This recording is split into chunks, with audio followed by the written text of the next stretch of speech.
Welcome to the Work Hard, Play Hard podcast. My name is Rob Murgatroyd, and I am a former doctor turned lifestyle entrepreneur. Each week, I interview some of the best minds on the planet on the science of achievement and the art of fulfillment.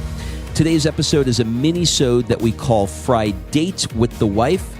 In these mini-sodes, my wife Kim and I deconstruct the strategies that we've developed over the last decade to not only grow personally, but to turn our struggles into lessons and create fulfillment in all areas of our lives.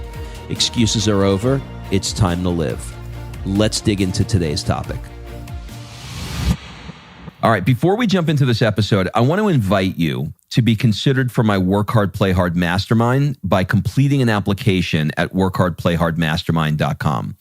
So this mastermind is not like any mastermind you may have been to or heard of, I promise you. This mastermind is for 6 to 7 figure entrepreneurs that are working too damn much and aren't taking the time to have amazing experiences around the world with an incredible tribe of people.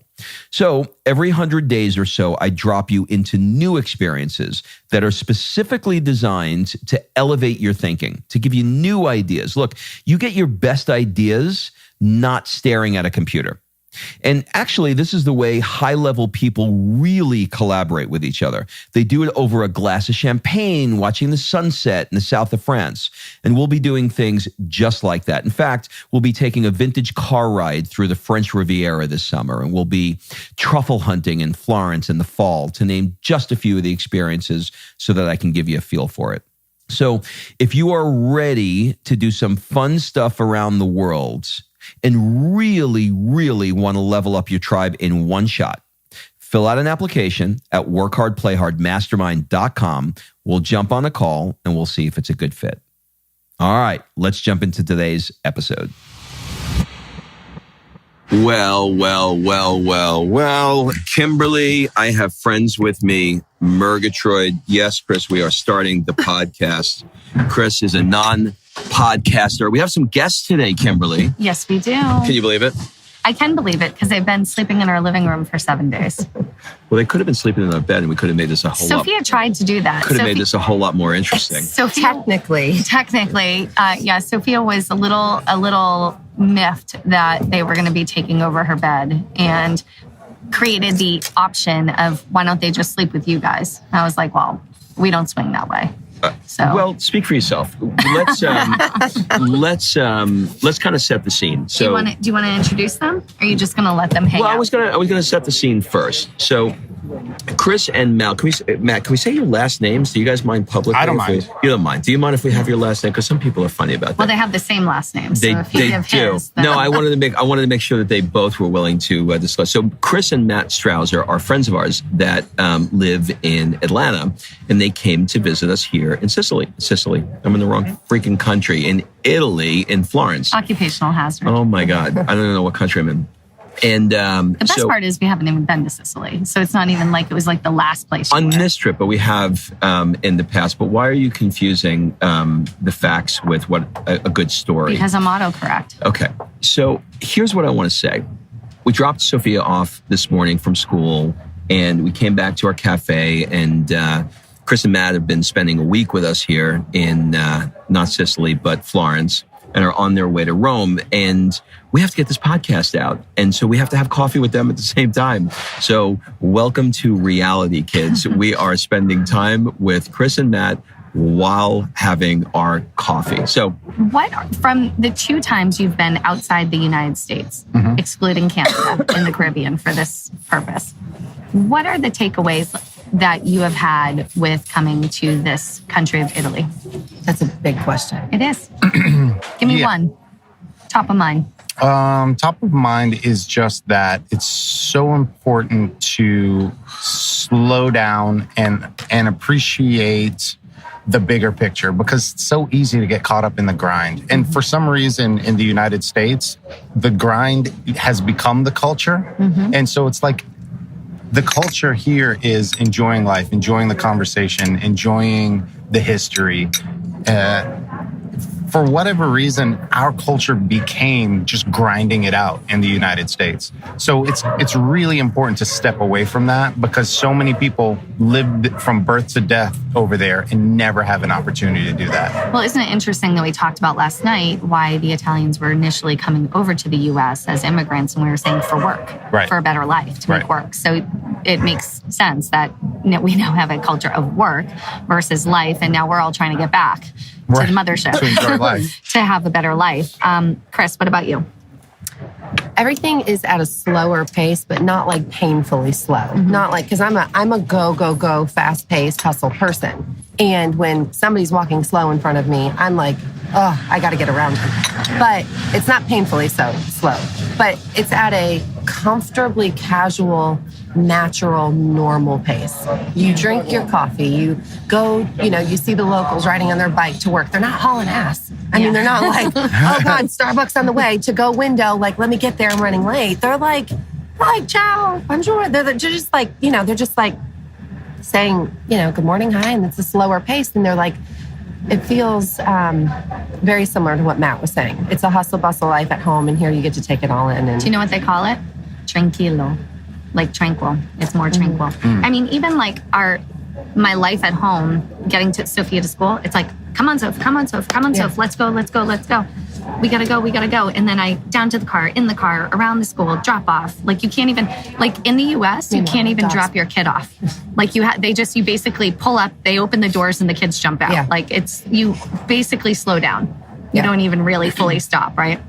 Here, Rob and I are taking this long walk and chatting all the way, to the school. And it's like a slow process of drop off, saying goodbye, hugs and kisses, like not throwing the lunch out the window. On the way here, I was just thinking, I was looking at some people, we were talking about the people, because it's early, this is my favorite time, is the morning when you hear the trucks dropping off the food, they're setting up the tables outside, people are going to work, they're on their bikes, and most people on the bikes are the locals going to work. But I was watching two women talking, and I thought, do they have to be somewhere? Don't they have to go to work? And they were just kind of casually talking. Nothing seemed hurried. Yeah. They take time for each other.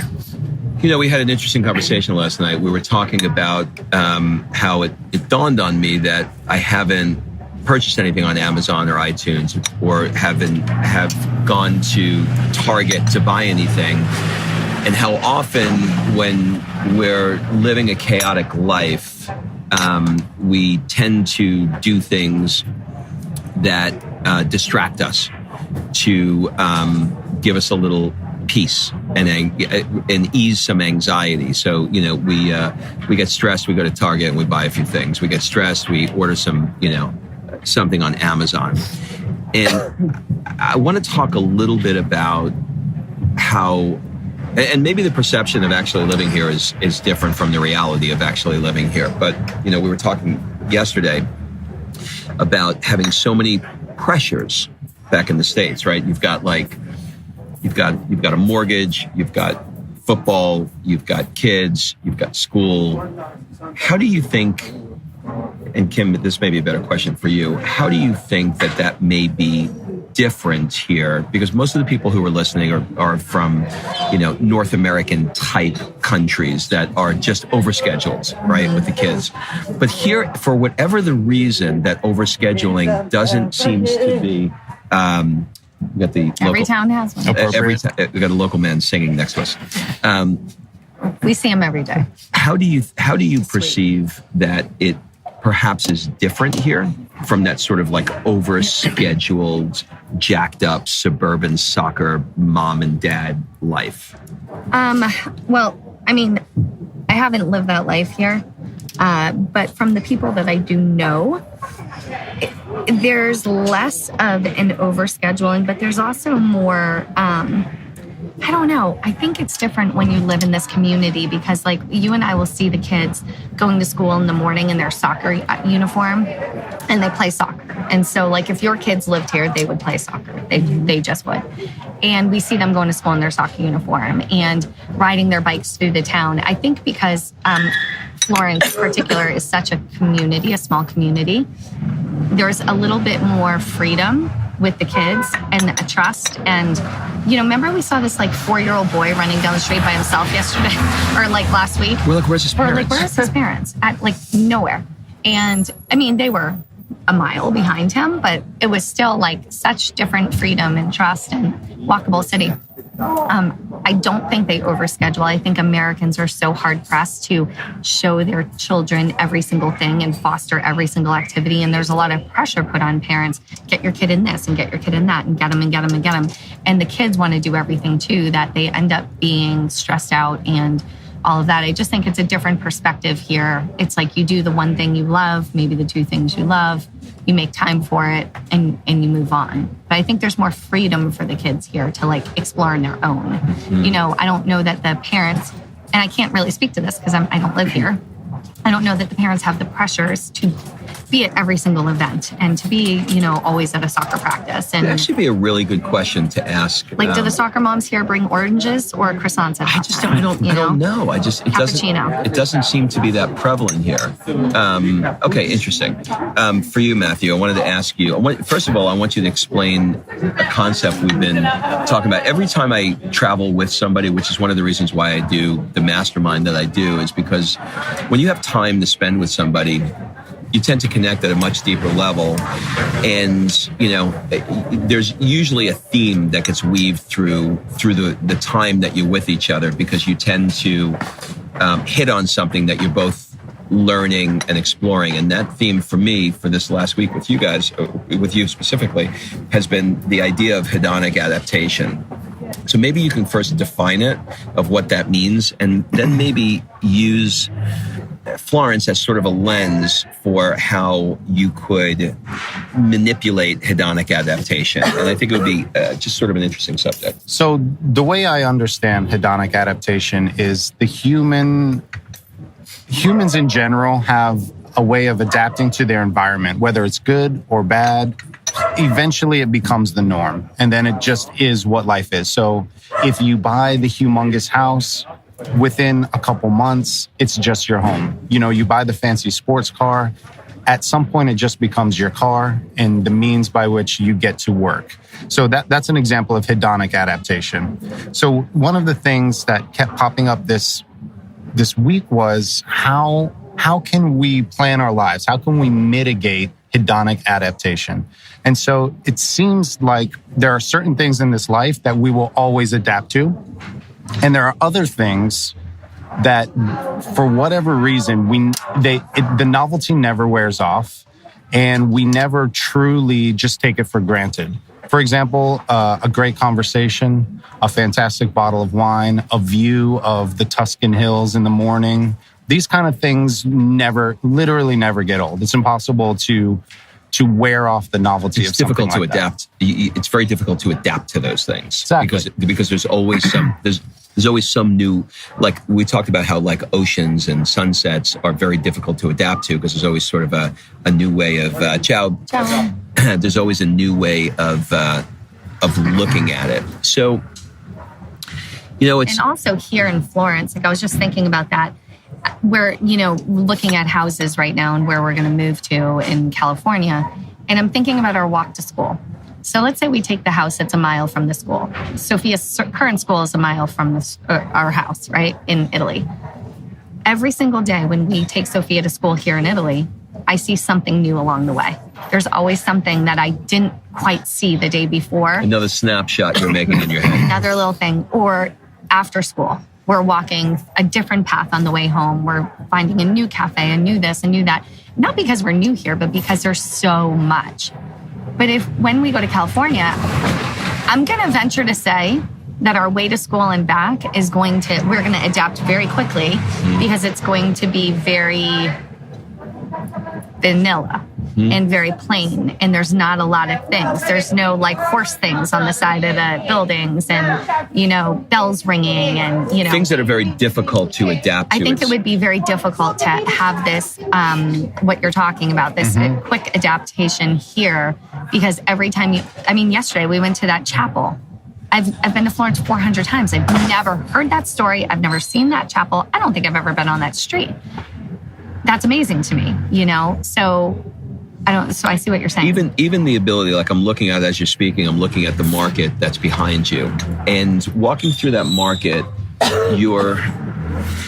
look at it this way. If you're in the southeast of America, you go into Publix. You can adapt to a Publix pretty easily. There's a guy making you the hoagie hero, whatever you call it, sandwich that's in the back. The baker lady. And then there's the grocery aisle. Here, you got a guy that's like throwing fish in the air. You got another one that's like trying to get you to come, buy his clove of garlic because it's better than anything else. The fish truck just pulled up a minute ago and we got blasted with the smell of fish. We're like, what the hell is that? I was like, did the sewer just break out? But no. The senses, there's an assault on your senses. The day is never the same. Right. So how do you prevent, if you're not living in Florence, how do you prevent yourself from creating this adaptation in your environment? I think the first step is to become very self-aware about which things in life are going to be very adaptable or you're more likely to adapt to, and which of the things in life are almost unadaptable. And so if you can create a self-awareness around those two categories, you can consciously pursue that which is not adaptable. And you can lower on your list of goals and ambitions the things that will be easily adaptable, because it's a very fleeting return on investment. Give me an example in the US of something that you're going to bring into your life, or something that is not adaptable, like that's going to bring you closer to where you want to be. It's a great question. I'm trying to think of that myself. The only thing I can think of currently was the example you gave, actually, which is the sunset. So we're moving to California because we want to see that. And even in Atlanta, when we lived in a townhouse in the woods, basically, we had no light. It was super dark. I didn't even know Atlanta had a sunset. I mean, it sounds stupid, but every city has one. But to see one. But then when we moved into the, high rise in that top floor, every single night was a stunning sunset. And that changed. Attracted us to that changed our life. That changed our night. pattern. That changed. Okay, it's sunset time. Let's go outside. Let's have a glass of wine. Yeah. Let's have an aperitivo. And we never adapted to that aperitivo. Right. We were having an aperitivo outside on our deck. Well, we kind of were though. We did. But what's another example of that? Nature is obviously is really high on the list. So you're always going to be surrounded by nature. One of the great things specifically about Atlanta is you're never far from the mountains or lakes. So connecting with nature is the easiest. That's the low-hanging fruit. Yeah. So that you're never too far away. And even the views like you talked about are never going to get old. Even a view of a city line is still beautiful every time. That never gets old. That's true, because in our high rise, the other view we had was the Buckhead skyline, right? And I was always super grateful for that. And nature, other than nature, what could you do? Community is another thing that's big on that list. So really connecting and not just these surface connections to other people, to have a real, true, authentic connection to your community. That's something that never gets old, and you never, it never just becomes stale or mundane. The conversations with true, authentic people. If you can find like-minded people, have great conversations at dinner. These kind of things don't really grow old. Don't you feel like this is all very personal too? Everyone's different. Of course. Every time I'm in my car with the sunroof open and it's the middle of the day when typically I would be working. So this is going to be somewhere between 9 to 5. Working if you had a real job. Working in an office. Like a 9 to 5. Typically working my old life of 9 to 5. Because she replaced her income with network marketing. Exactly. And I'm home now. This message was brought to you by at Kim Murgatroyd. But this goes to the very point that I'm saying. It all depends on what's important to you. And for my entire life of adult working life, I dream to be outside at 11 a.m. Yeah. Not during lunchtime where I left real quick and got something. And I would dream of, I love the sunroof open, and I love driving into the city. Yeah. So every time, which I pretty much drive to Buckhead, every day. Every day. I have the sunroof open and I'm driving and the sun is coming in the car and it's 11 o'clock or it's 1 o'clock and that never gets normal to me. It feels amazing. It's a great and example. I always think about when I used to sitting in an office. Well, that's the perfect example of what we're saying about nature, city skyline, and that feeling. That's a perfect example of that, and how not just looking at it from your house, but like experiencing But it's all of the elements. It's in the car. Yeah. It's going fast on the interstate, driving with the sun coming in, and I'm driving into a place that I love to go to. So it's all I think also, I'm trying to accomplish that with surfing in California, because I think that would be a good one. It would be difficult to get used to surfing. Yeah. Although the vision of what I look like surfing and what I will look like are going to be very different. Oh, I've actually seen what you look like surfing. He looks like a munchkin kid when he puts on in a unitard. You know, when he puts on the surf suit, what's it called? Wetsuit. Yeah. He looks like a tiny little munchkin surfing on a surfboard. Back to what you were saying about community, I think that's really interesting, because one thing that I'm really excited about and, passionate about is having more time in my schedule, whether it's in California or in Florence, to give back.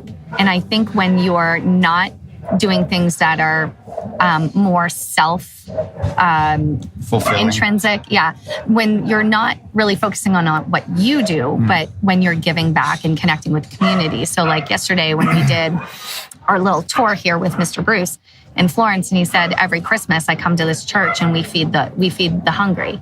Like those kinds of things I think never get old. I don't care if you go to the same soup kitchen every single Saturday, it never, ever, ever gets old, because you're always contributing and giving back. And I think that's a really good example of what you're talking about, and making sure you implement that somewhere in your life.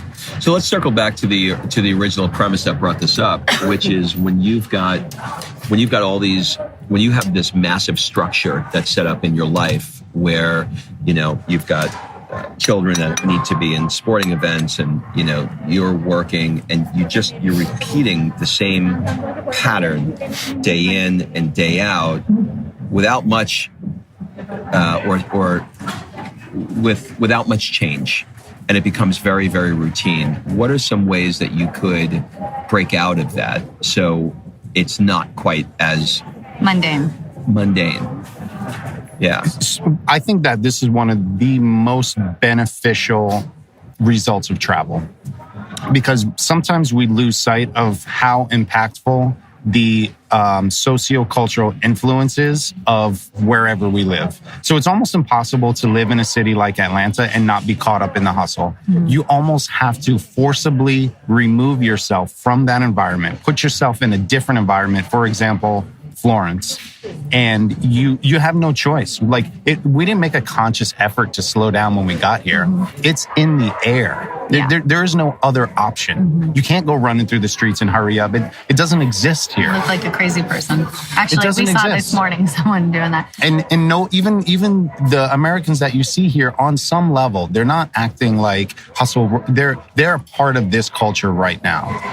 So you're almost forcing yourself to see it from the new perspective. It's the self-awareness that brings a little element of it back with you when you return home. That's great. So what we try to do and have tried to do in our life is when we go somewhere and we see some sort of thing that we're enjoying, like right now on this trip, us walking together, Sophia to school, both walking to get her or drop her off in the morning and to pick her up in the afternoon, is something we are going to continue even in the United States, because it's been awesome connect time. Now, if we get one of the houses, that walk is literally 1 minute. So we're going to have to punt on that one. But that's something we would like to take back for the connect time with our family, each other, and all of that. For each of you, what is the one thing or two things, whatever, that you are going to take back and put into your life? So sometimes, like the aperitivo hour, like Rob and I could go back home and create an aperitivo hour if that's what we wanted, and make an Aperol spritz, put out some prosciutto, and have that, 1 hour of connect happy hour each night. Like and that could make a change in our life, in our in our connection. What is the one thing that you guys would bring back from here and implement into your life, if there's any? Chris is going to say no cappuccino after 11. Yeah. No cappuccino after 11. Well, one of the things is realizing that we don't need so many things like in your living space. And I'm not talking about material like from that perspective, just literally things. Like we just go to work to overclutter our houses from just buying new things, and you don't need all the things you think you need. Yeah, that's definitely my big lesson. Simplifying. If anyone needs things, I'll be giving things away mid-October. One of the things that struck me while we were here is how little rush we felt when we had dinners. It wasn't like, let's eat this, let's hurry up, we got somewhere to go. I really wanted... Unless you were at Sustanza. Unless you're literally being kicked out. You're eating 7:30 chicken, that's another story. 7:30 butter chicken is a different podcast. You better be done by 8:55. Right. But other than that, they do not rush you out there. There were so many times where we sat for a solid 45 minutes to an hour after we finished all of our food, all of our, like everything. And there's no check on the table. There's no check. Nobody's rushing you out the door. I would love to, on some level, with anywhere within my control, incorporate some level of that, to just be present in the moment and not worry about hurrying up to the next thing, specifically when it comes to like a dinner conversation, because that's some of the best times that we had here. Yeah, absolutely. So, the next thing, if we're answering too, this isn't one I don't necessarily believe you can take back because it would require other people to make a change. But the warmth of the people that live here, the true, genuine care and desire to stop and talk and have a conversation with you, the service. They care. Like, I feel like every waiter has been like our friend. Like they care about us, not just care about our service. I wish there was a way to take that back. The only way to take that back is me. I can take that back, right? Which I fully intend to do. But I don't know. Keep the ripple effect going. But that's a good one, though. And it does start with you taking it back and inspiring more people to travel by sharing those parts of it. Because I think a lot of people come to a place like Florence and they do 3 days and they got to go here and go there and do this and see that and hire this guide. And they don't just sit and have a freaking cappuccino and talk to a local person or walk through the market and experience that. And they're so busy seeing all the sights that they forget to actually feel what it feels like, which is why when we travel, we always try to travel an extended period of time so we have time for it all, and it's not just the rushing to see that. But I think inspiring more people to do things like this I think is a good way to do that. All right, so we'll leave you with this. Matthew, you gave me a quote from Anthony Bourdain that I think is fitting to leave this moment with as we send you off to the wild blue yonder of Rome and then eventually North America. Do you remember the Anthony Bourdain Greek quote about dinner? I do, and it's not a direct quote, but it is something to the effect of wherever you go, wherever you travel, whatever your experience is, don't tell me about what you ate. Tell me about who you ate it with. I can't think of a better way to leave it. Well, guys, we wish you the absolute best and have a safe journey back to Rome and then the U.S. Ciao. Grazie mille. All right, thanks for listening. If you love this episode and you know someone that needs some help in either stepping up their work hard game or their play hard game, it would mean the world to me if you shared this podcast with them to help me get this movement out there. So if you like what you heard, head on over to iTunes, take 30 seconds and leave me a 5-star review, and I will be forever grateful. So until the next episode, excuses are over. It's time to live.